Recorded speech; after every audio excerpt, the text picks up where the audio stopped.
Bismillahirrahmanirrahim. Assalamualaikum warahmatullahi wabarakatuh.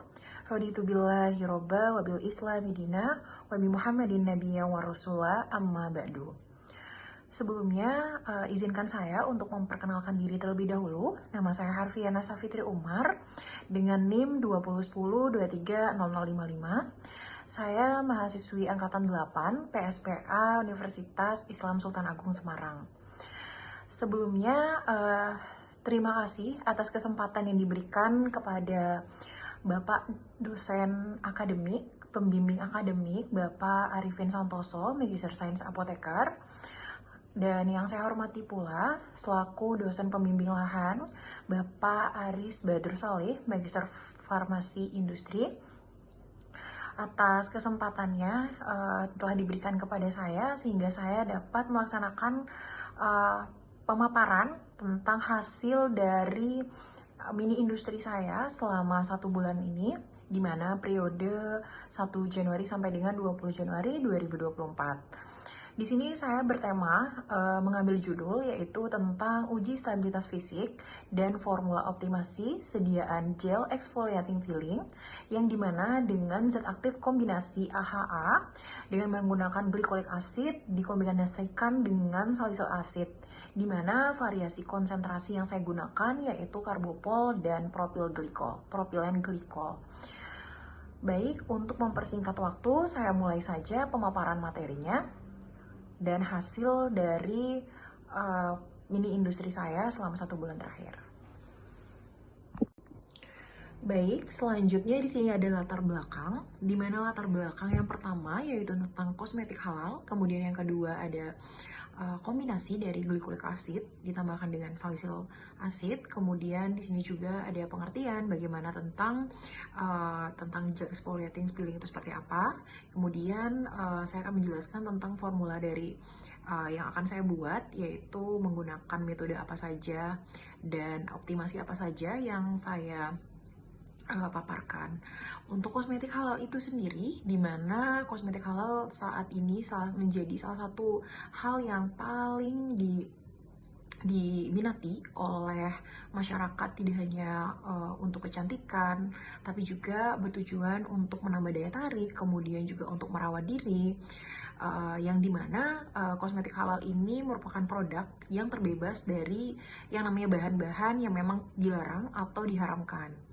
Kemudian untuk glycolic acid sendiri dan salicylic acid ini, di mana glycolic acid ini merupakan salah satu zat aktif golongan dari AHA atau hydrochloric acid, yang merupakan salah satu fungsinya yaitu untuk pengeluaran atau pengelupasan kulit. Jadi glycolic acid ini dapat juga membantu mempercepat proses pergantian sel. Apabila semakin cepat sel itu berganti, maka proses penyembuhan, khususnya contohnya jerawat, itu akan lebih cepat. Kemudian untuk khususnya salicylic acid itu sendiri, di mana membantu dalam eksfoliasinya. Jadi yang salicylic acidnya ini dapat membantu proses kerja dari eksfoliasi itu sendiri, yang dimana dapat memberikan efek yang cepat khususnya dalam pengembangan produk. Kemudian juga asam salisilat ini selain memperkuat tadi, dia juga dapat memperkuat kerja dari peeling itu sendiri. Kemudian yang ketiga yaitu gel exfoliating peeling itu apa sih gitu ya. Gel exfoliating peeling itu merupakan salah satu sediaan yang dimana memiliki lebih dari satu bahan yang bertujuan untuk pengelupasan kulit yang setelah saya jelaskan tadi. Kemudian juga yang hasilnya nantinya akan berhubungan dengan kulit pastinya, dimana nanti ada di bagian kulit itu sendiri ada yang dinamakan dengan destruksi atau pada bagian epidermis, kemudian juga dermis, yang dimana nantinya di sana akan mengalami regenerasi kemudian di kulitnya tersebut bagian dari epidermis dan jaringan dermis. Jadi pengelupasan kulit baru seperti itu. Kemudian untuk formula optimasi itu sendiri, di sini saya menggunakan desain expert atau metode SLD, di mana metode SLD ini bertujuan untuk mempermudah untuk mencari konsentrasi terbaik dari suatu formula. Di sini ada 2 formula yang saya gunakan. Nanti saya akan paparkan di di slide selanjutnya. Jadi di sini formula optimasi ini sejenis aplikasi yang untuk memudahkan kita untuk mendesain formula yang akan kita gunakan nanti. Baik, selanjutnya di sini ada optimasi dari formula gel exfoliating filling yang dimana di sini saya menggunakan dua bahan tambahan yang nantinya saya akan melakukan optimasi, tentunya menggunakan metode SLD tersebut. Kemudian di sini ada Carbopol, di mana Carbopol ini merupakan salah satu agent atau gelling agent atau basis gel. Selain itu juga, selain menjadi basis gel, Carbopol ini dapat dimanfaatkan untuk menjadi salah satu senyawa untuk peningkat penetrasi. Kemudian untuk pada formulasi sediaan gel itu sendiri merupakan salah satu hal atau faktor yang sangat berpengaruh terhadap sifat fisik dari sediaan gel yang dihasilkan. Untuk konsentrasi yang sudah ditentukan oleh Handbook Pharmaceutical of Excipient, yang dimana rentan konsentrasi yang baik untuk sediaan topikal khususnya gel yaitu 0,5 sampai dengan 2%. Kemudian selanjutnya ada propilen glikol, di mana propilen glikol ini berfungsi untuk memperbaiki sifat Carbopol apabila si propilen ini nantinya akan mengikat obat tersebut. Apabila obat tersebut terlalu kuat, maka penambahan kelarutannya juga akan semakin baik. Jadi ketika kelarutan obatnya itu bertambah, maka nanti akan lebih mudah untuk dilepaskan dan mempercepat dari efektivitas dari obat tersebut. Untuk propilen glikol itu sendiri memang disyaratkan konsentrasinya itu di bawah dari 15%. Namun pada saat melakukan optimasi itu saya menggunakan 10%. Jadi seperti itu. Jadi kenapa saya menggunakan Carbopol dan propilen glikol ini memang agak jarang digunakan juga. Sehingga saya di sini mencoba mengkombinasi zat sebagai gelling agent dan sebagai penetrasi seperti itu. Baik, selanjutnya. Baik, berdasarkan latar belakang yang sudah saya paparkan tadi, dapat ditarik rumusan masalahnya, yaitu di sini ada 2. Yang pertama, saya ingin melihat bagaimana komposisi dari formula optimum dari gel exfoliating dari glycolic acid dan salicylic acid dengan variasi konsentrasi Carbopol dan propilen glikol terhadap formula. Kemudian yang kedua, bagaimana hasil evaluasi terhadap formula optimum gel exfoliasi filling kombinasi glycolic acid dan salicylic acid dengan variasi konsentrasi Carbopol dan propilen glikol terhadap formula. Kemudian yang kedua ada tujuan penelitian, di mana tujuan penelitian yang pertama tentunya untuk mengetahui bagaimana formula optimum gel exfoliating glycolic acid dan salicylic acid dengan variasi konsentrasi Carbopol dan propilen glikol terhadap formula.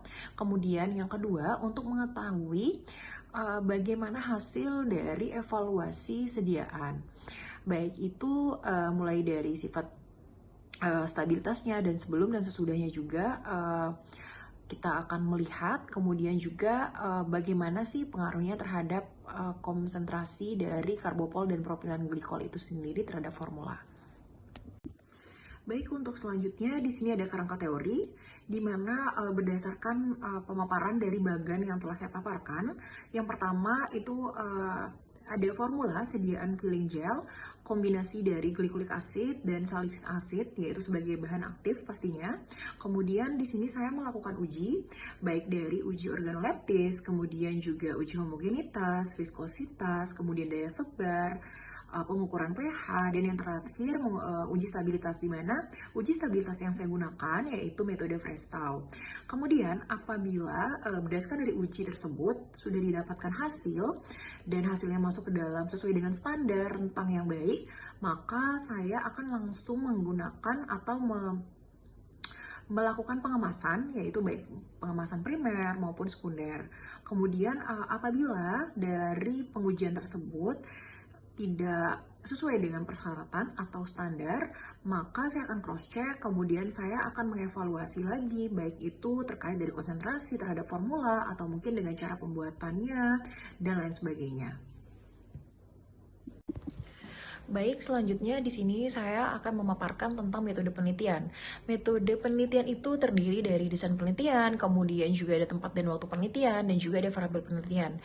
Desain penelitian yang saya gunakan yaitu the experimental laboratory, di mana melakukan eksperimen yaitu di laboratorium, yang nantinya di sana saya akan mempraktikkan atau menentukan variasi konsentrasi mana yang terbaik, khususnya untuk basis gel karbopol dan propilen glikol. Baik itu dengan metode SLD, kemudian selanjutnya yaitu tempat dan waktu penelitian. Tempat dan waktu penelitian yaitu dilaksanakan pada bulan Januari 2024 di Laboratorium PSPA Universitas Islam Sultan Agung Semarang. Kemudian untuk variabel penelitian yang saya gunakan di sini ada variabel bebas dan variabel terikat, di mana variabel bebasnya di sini yaitu variasi dari konsentrasi karbopol dan propilen glikol itu sendiri. Kemudian yang kedua yaitu variabel terikat. Variabel terikat yang saya gunakan yaitu semua pengujian, baik itu dari uji stabilitas fisik, kemudian terdiri dari organoleptis, homogenitas, kemudian juga pH, daya sebar, uji viskositas, dan uji stabilitas yang saya gunakan yaitu tentang metode Frestal. Baik, selanjutnya di sini ada formula dari gel exfoliating filling yang sudah saya dapatkan. Ini hasil dari di mana tabel yang sebelah kanan, yaitu tabel dari formula gel exfoliating filling kosmetik, terdiri dari beberapa bahan, baik itu dari bahan aktif maupun bahan tambahan. Bahan aktifnya terdiri dari glycolic acid dengan konsentrasi yang memang sudah ditentukan, khususnya ditentukan oleh Badan POM, yaitu tidak boleh lebih dari 10%. Kemudian yang kedua ada salicylic acid, juga sama, dia tidak boleh lebih dari 2%. Di sini saya menggunakan 1%. Kemudian untuk karbopolnya, sesuai dengan literatur, yaitu Handbook Pharmaceutical of Excipient, di mana karbopolnya menggunakan 0,5 sampai dengan 2%. Kemudian selanjutnya ada propilen glikol. Di sini saya mendapatkan konsentrasi yang sudah saya optimasi di desain ekspor atau SLD, didapatkan bahwa di sini propilen glikolnya dengan konsentrasi 8 sampai dengan 9,5%. Untuk TEA sendiri di sini 2%, untuk metil paraben di sini 0,2%. Kemudian di sini sebenarnya saya menggunakan Aquades. Jadi Aquades ini atau larutan dapur juga bisa digunakan sebagai pelarut atau penetrasi pada saat pengujian pH. Jadi untuk masing-masing bahan itu sendiri, baik itu dari glycolic acid, salicylic acid sebagai zat aktif, kemudian karbopolnya itu sendiri juga sebagai basis dari gel. Kemudian untuk propilen glikol di sini sebagai humektan, TA-nya itu sebagai agentnya, kemudian juga untuk metil paraben sebagai pengawet, dan yang terakhir itu ada Aquades atau aqua destillata atau larutan dapur juga bisa digunakan sebagai sebagai pelarut. Kemudian pada tabel sebelah kiri di sini yaitu hasil dari metode yang sudah saya masukkan rentannya di metode SLD, dan didapatkan perolehan hasil untuk konsentrasi karbopol dan propilen glikol sebagai berikut. Baik, di slide selanjutnya di sini saya akan menjelaskan bagan atau tabel yang pada pemaparan berikut, di mana di sini ada variasi konsentrasi baik itu dari karbopol dan juga propilen glikol. Di mana di sini saya mendapatkan formula, yaitu terdiri dari formula 1 sampai dengan formula 8, karena di sini saya mengoptimasi dua bentuk zat tambahan. Kemudian juga adapun di sini dari masing-masing, baik itu dari bahannya, kemudian juga fungsinya, kemudian rentan yang memang diperbolehkan, baik itu sesuai dengan literatur yang ada. Kemudian dari formula satunya di sini masing-masing dari formula 1 sampai dengan formula 8 memiliki masing-masing variasi konsentrasi. Mulai dari 1,2, kemudian juga 0,8, kemudian 2%, 0,5%, 2%, 1,2%, 0,5% untuk F7, dan yang terakhir ada formula 8, 1,6%. Kemudian untuk propilen glikol itu sendiri, di mana didapatkan bahwa Formula 1 sampai dengan Formula 8 bahwa ada 8,8%, kemudian 9,2% untuk Formula 2, untuk yang Formula 3-nya itu ada 8%, yang Formula 4-nya 9,5%, kemudian yang Formula 5-nya 8%, Formula 6-nya 8,8%, dan Formula 7 dan Formula 8-nya 9,5%, 8,4%. Jadi ini didapat dari SLD yang sudah saya paparkan sebelumnya. Kemudian untuk pengambilan dan perhitungan bahan, karena di sini saya menggunakan atau membuat 100 ml, sehingga penimbangan bahannya sebagai berikut pada tabel yang ada di bawah. Baik, untuk selanjutnya di sini ada perhitungan dari konsentrasi masing-masing bahan yang saya optimasi. Yang pertama itu ada variasi konsentrasi dan juga pengambilan bahan itu dari karbopol dan propilen glikol. Jadi di sini ada dari formula 1 atau run 1 sampai dengan run 8. Pengambilan bahannya masing-masing sebagai berikut. Karena di sini saya akan membuat 100 gram. Jadi otomatis saya akan bagi dengan 100 gram.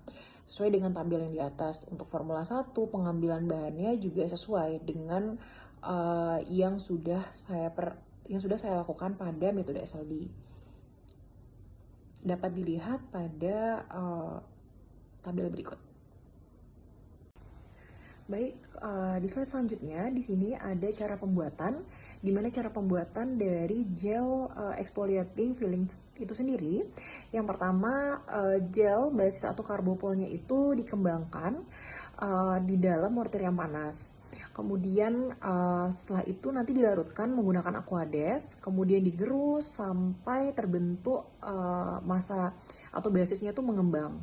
Kemudian selanjutnya metil paraben akan dilarutkan dengan propilen glikol yang nantinya akan diaduk hingga larut di dalam beker gelas. Kemudian selanjutnya untuk pada mortir yang berbeda itu nanti glikolik asidnya dan salisil asidnya itu akan digerus lalu ditambahkan propilen glikol yang tadi dan kemudian digerus hingga homogen. Namun salisil asid di sini memang tidak bisa dilarutkan dengan air yang tidak bisa dilarutkan atau campurkan secara langsung, maka dari itu salisil asid juga harus dilarutkan sedikit larut dalam air hangat.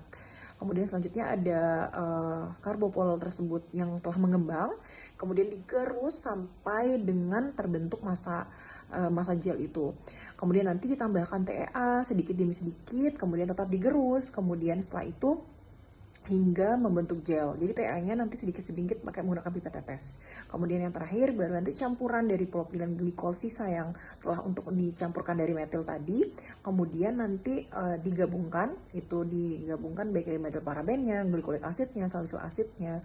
Kemudian ditambahkan ke dalam mortil yang telah berisi karbopol yang telah mengembang tadi membentuk massa gel, digerus hingga homogen. Baik, untuk slide sebelumnya tadi ada cara pembuatan. Sebelum dilakukannya proses tersebut, sebelumnya kami melakukan penimbangan terlebih dahulu, mulai dari F1 sampai dengan F8. Jadi F1 sampai F8 tersebut nantinya kami timbang masing-masing dari bahan sesuai dengan konsentrasi yang sudah dijelaskan sebelumnya. Kemudian di slide selanjutnya yaitu ada evaluasi sediaan dan juga ada analisis data. Dari evaluasi sediaan di sini yang pertama pastinya kita melaksanakan uji organoleptis. Uji organoleptis di sini kita akan mengamati secara langsung fisik dari sediaan kita, mulai dari bentuknya seperti apa, kemudian juga baunya seperti apa, kemudian juga warnanya seperti apa ya.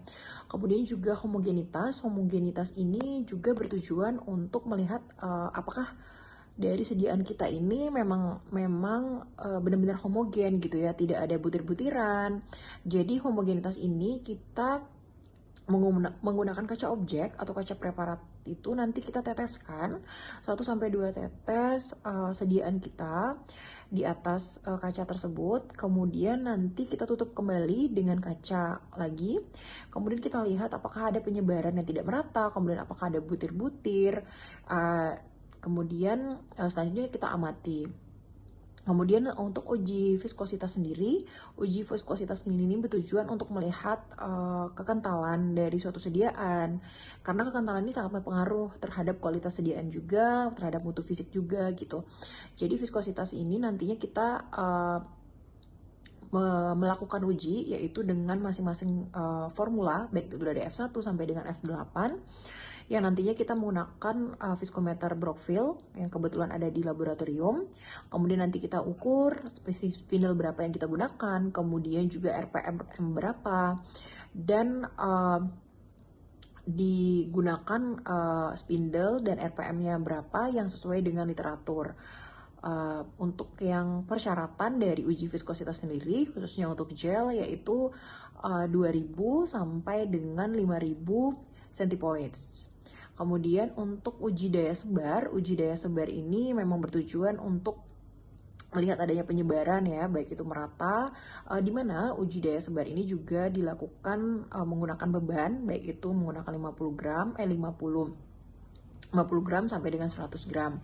Jadi nanti kita ukur bagaimana daya sebarnya, mulai dari menggunakan kaca, nanti dari 0,5 gram sampel kita nantinya akan teteskan, yaitu di kaca berbeban. Ya, kita tunggu 1-2 menit. Kemudian kita menghitung bisa menggunakan penggaris dengan kertas kaca yang dilapisi dengan kertas yang memang nantinya memudahkan kita untuk mengukur daya sebar dari sediaan kita. Daya sebar yang baik yaitu berkisar 5-7 cm. Kemudian selanjutnya ada uji pH, di mana uji pH ini tentunya berhubungan dengan kulit, karena memang sediaan yang kita buat yaitu semi solid, berhubungan pastinya dengan pH kulit yang memang sesuai dengan persyaratan, yaitu 4,5 sampai dengan 8, dan itu masing-masing dari sediaan. Uji pH sendiri karena pada waktu itu tidak menggunakan uji pH meter, sehingga kita menggunakan ujinya menggunakan kertas indikator.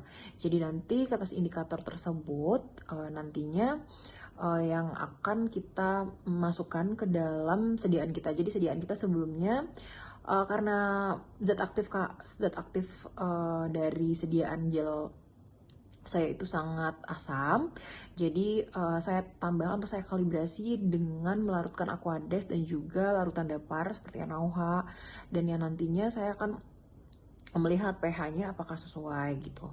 Kemudian selanjutnya uji stabilitas. Di sini uji stabilitas yang saya gunakan yaitu metode Freestyle. Freestyle ini sebenarnya bisa dilihat baik itu dari suhu ruang, kemudian juga suhu kamar gitu ya, kemudian juga pendingin gitu dengan syarat suhu yang memang telah ditetapkan, yaitu di bawah 8, misalnya 5 derajat, kemudian di oven, atau karena pada saat itu menggunakan climatic chamber. Jadi dilihat pengukurannya menggunakan suhu 40 derajat gitu. Jadi di sini karena berhubungan dengan uji stabilitas, sehingga metode yang akan saya uji untuk menganalisis data, apakah ada perbedaan, kemudian juga apakah ada pengaruh, apakah signifikansi. Untuk uji stabilitas sebelum dan sesudahnya itu menggunakan aplikasi dari SPSS atau biasanya disebut dengan uji T dependent atau Pearson test. Jadi nanti saya akan bandingkan apakah ada perbedaan yang signifikan atau tidak ada perbedaan yang signifikan. Apakah suhu itu berpengaruh terhadap terhadap mutu dari masing-masing pengujian, kemudian yang dari bahannya juga apakah berpengaruh dari bahan yang sudah saya optimasi. Baik, untuk selanjutnya di sini ada hasil dan pembahasan. Baik, yang pertama pada tabel di atas yaitu hasil dari SLD, yang dimana setelah saya melakukan pengujian itu dari F1 sampai dengan F8, bahwa ketika saya melakukan pengujian ini setiap hari, jadi ketika saya membuat suatu sediaan dari F1 sampai dengan F8 itu saya uji. Saya melakukan pengujian yang dimana hasil dari masing-masing pengujian yang akan nantinya saya akan masukkan ke dalam SLD. Kemudian didapatkan bahwa optimasi yang terbaik dari formula F1 sampai dengan F8 ini yaitu adanya formula Formula 2, dimana dengan konsentrasi dari 0,8 untuk yang karbopolnya, kemudian yang propilen glikol 9,2, dimana sesuai dengan nilai dari desirability-nya yaitu 1, yang artinya selected, yang dimana nilai dari desirability yang baik yaitu bernilai 1 dengan daya sebar, viskositas, dan pH yang memang sesuai dengan rentan yang sesuai dengan persyaratan. Jadi ketika saya input sudah didapatkan 30 dari solution. Jadi yang nomor 1 yaitu dengan konsentrasi yang sudah ada di slide masing-masing dengan hasil yang telah saya input seperti itu. Jadi nantinya yang saya akan optimasi atau yang saya akan replikasi yaitu pengujian yang memang sudah didapatkan konsentrasi optimumnya. Jadi nanti saya melakukan replikasi sebanyak 3 kali, kemudian saya melakukan pengujian baik itu sebelum dan sesudah dari stabilitas itu sendiri. Untuk yang pengujian untuk setiap harinya, jadi dilakukan jadi setiap hari itu nanti untuk memastikan apakah pengujian ini memang benar-benar valid, itu saya melakukan tiap hari, yaitu pada saat hari pertama, kemudian besoknya pada hari ke-1, kemudian selanjutnya pada hari ketiga, dan yang hari kedua, hari ketiga, dan yang terakhir ada hari ke-7. Jadi selama 7 hari itu kita melakukan pengujian juga sebelum dilakukan replikasi. Baik, di sini saya akan melanjutkan dari slide sebelumnya, di mana didapatkan bahwa nilai desirability-nya yaitu 1, yang dimana 1 ini menunjukkan bahwa program tersebut mampu menciptakan produk yang semakin mendekati rentan yang telah ditetapkan. Kemudian juga untuk formula optimum yang dipilih yang tadi saya jelaskan yaitu pada formula 2 yang dimana dengan komposisi karbopol 0,8%, kemudian propilen 9,2%, dengan masing-masing pengujian memiliki nilai pH sebesar 6,149, kemudian juga viskositas sebesar 2593,288, sentry point, kemudian juga daya sebar sebesar 5,331, dan juga nanti akan dijelaskan kembali di slide selanjutnya, baik itu dari organoleptis, di mana pada slide tersebut dijelaskan bahwa tabel tersebut itu dapat dilihat baik dari warna, bentuk, aroma itu tidak ada mengalami perubahan, yang artinya pada hari pertama sampai dengan hari ke-7 itu tidak mengalami perubahan, warnanya itu tetap berwarna putih bening, kemudian juga bentuknya semi solid, kemudian juga untuk aromanya memiliki aroma yang khas. Untuk homogenitasnya sendiri dengan hasil yang sudah dilakukan pada saat melakukan pengujian, yang dimana hasilnya itu homogen atau tidak ada penyebaran atau butir-butir yang memang terdapat pada kaca objek. Kemudian yang terakhir itu ada daya sebar. Daya sebarnya ini dimana memiliki syarat yaitu 5-7 cm untuk yang sediaan topical gel, dimana pada saat kami melakukan replikasi, dimana replikasi 3 kali didapatkan hasil dari masing-masing dengan rata atau dengan plus minus standar deviasi yang telah kami dapatkan, dimana semakin hari itu untuk daya sebarnya itu dapat memenuhi persyaratan. Baik, selanjutnya di sini ada hasil dari daya sebar dan viskositas. Dimana tadi pada slide sebelumnya yaitu pH sudah ada di slide sebelumnya. Untuk pH itu sendiri memang syarat yang telah ditentukan khususnya untuk pH kulit pada sediaan gel yaitu berkisar 4,5 sampai dengan 8. Jadi setiap kali kami melakukan pengujian kemudian replikasi yaitu didapatkan di atas indikator pH yaitu sebesar rentang dari 5 sampai dengan 6. Pengujian pH ini bertujuan untuk melihat apakah sesuai dengan pH kulit, karena kan memang topikal ini diperuntukkan untuk kulit khususnya. Kemudian untuk daya sebar itu sendiri di mana penyebaran di atas permukaan kulit ini harus sesuai dengan syarat. Untuk daya sebar sendiri itu 5-7 cm. Untuk daya sebarnya di sini menunjukkan bahwa semua formula sebelum dan sesudah dilakukan pengujian, baik itu dari stabilitas ataupun sebelum dan sesudah, yang nanti akan dijelaskan pada slide sebelum setelahnya, di mana rata-rata pada replikasi atau pada Formula 2 dan 1 ini, Formula 2 itu lebih tinggi dibandingkan dengan Formula 1.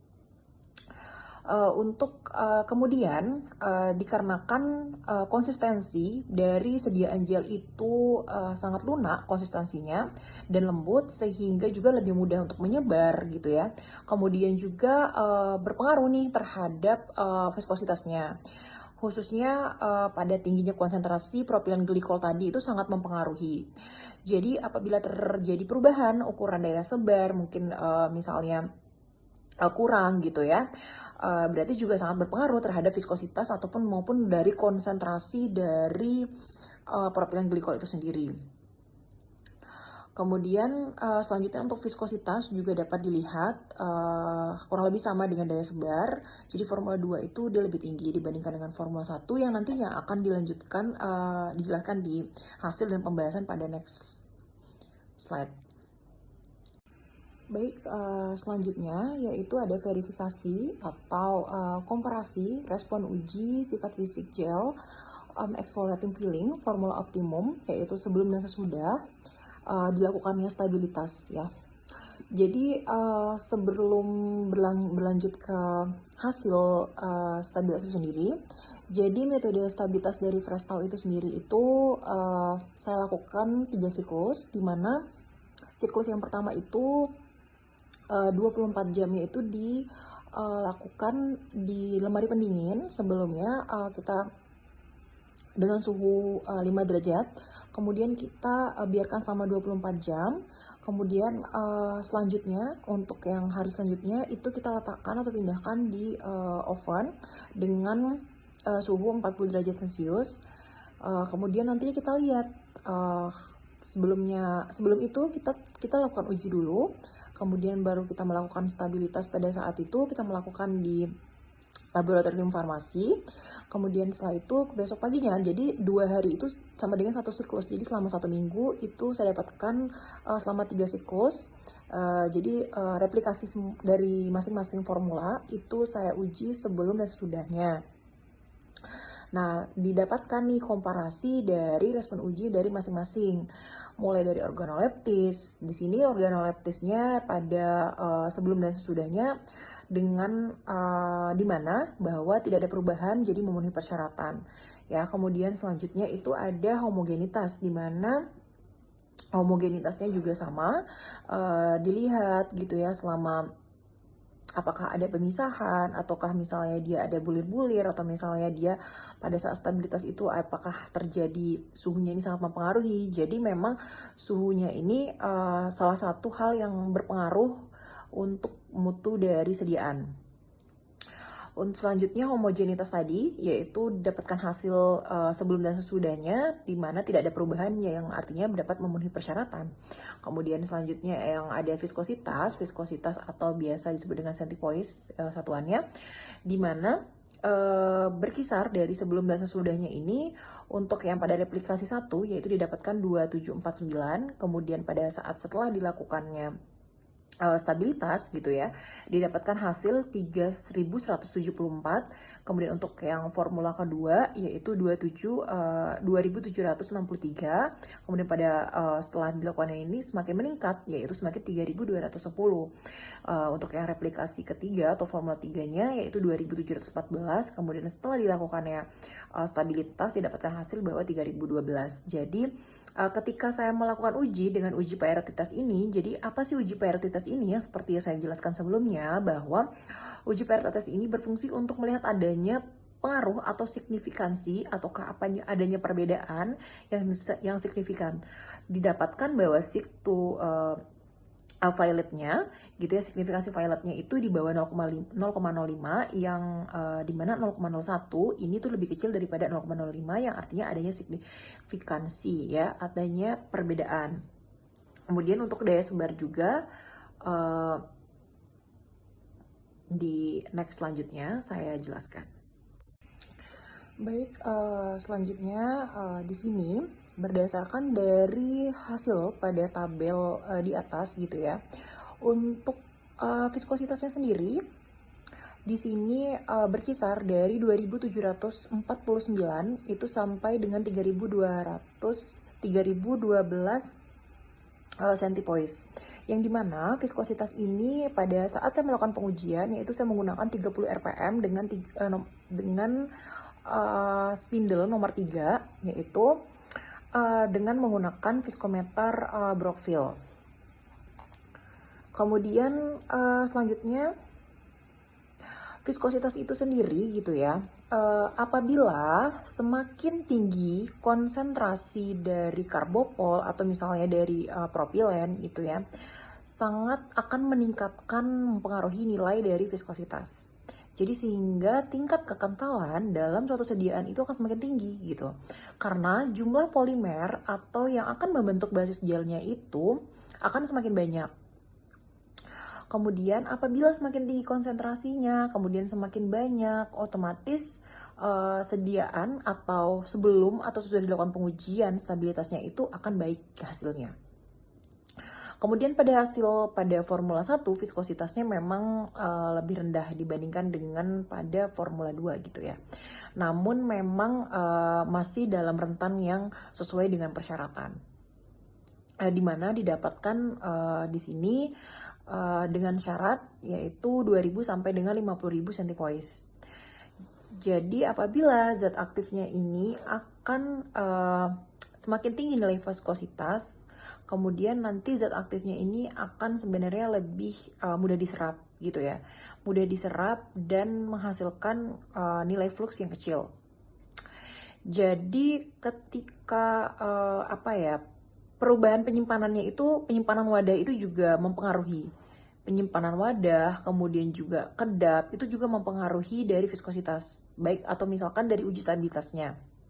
Kemudian untuk daya sebarnya, pada tabel di atas didapatkan bahwa 5,5 cm sampai dengan 6,5 cm, yang artinya itu memenuhi persyaratan dan masuk ke dalam rentan yang memang sudah ditetapkan. Jadi ketika dilakukannya penyimpanan gitu ya di suhu dingin maupun suhu panas itu tidak terjadi peningkatan, terjadi perubahan yang dimana daya sebarnya itu tetap baik gitu ya, tetap baik dan tetap masuk dalam rentan dengan nilai hasil dari pengujian PLT testnya itu sebesar 0,057 yang artinya itu di bawah dari 0,05 yang artinya memiliki nilai signifikansinya adanya perbedaan. Kemudian untuk pengujian pH itu ya, di mana pada tabel tersebut range rata-ratanya yaitu 5 sampai dengan 7 karena sudah memasuki persyaratan untuk pH kulit sebesar 4,5 sampai dengan 8, di mana dengan hasil nilai signifikansinya itu 0,01 yang artinya di bawah 0,05. Kemudian masing-masing tersebut karena metode stabilitasnya yaitu menggunakan metode Freestyle, sehingga kami menggunakan uji stabilitas dengan metode. Baik, selanjutnya di sini untuk lebih jelasnya yaitu tentang uji stabilitas fisik dari Freestyle itu sendiri, yang dimana apa sih dari tujuan dari stabilitas fisik itu, yaitu dimana menggambarkan ketahanan bagi suatu produk gitu ya, khususnya dari masa penyimpanan, kemudian juga umur simpannya seperti apa, kemudian juga produknya seperti apa gitu ya, memiliki sifat seperti apa, karakteristik seperti apa gitu ya, yang nantinya pada saat waktu pembuatan itu merupakan salah satu faktor yang menjadi penentu atau yang perlu dipertimbangkan untuk sediaan. Contohnya untuk sediaan gel gitu ya, pada bidang farmasi, kosmetik, dan lain sebagainya. Pemeriksaan dari Freestyle itu sendiri dilakukan secara visual dengan tujuan untuk melihat kestabilan dari sediaan. Hasil dari pemeriksaan stabilitas Freestyle ini masing-masing Formula 1, 2, dan 3 dapat dilihat pada tabel sebelumnya.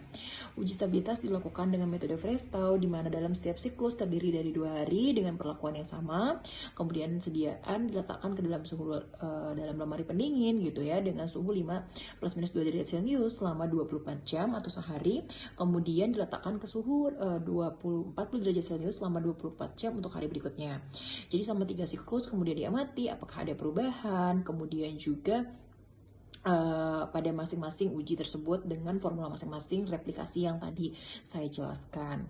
Kemudian apakah ada perbedaan, apakah tidak ada perbedaan gitu ya, baik sebelum dan sudah stabilitas, dimana untuk menguji adanya perbedaan tidak perbedaan ini menggunakan uji pilot test, yang artinya apabila di bawah 0,05 maka dapat dikatakan atau disimpulkan bahwa adanya perbedaan gitu ya, yang signifikan, yang artinya pengaruh konsentrasi zat aktif ini sangat mempengaruhi terhadap kualitas dari gel yang dihasilkan.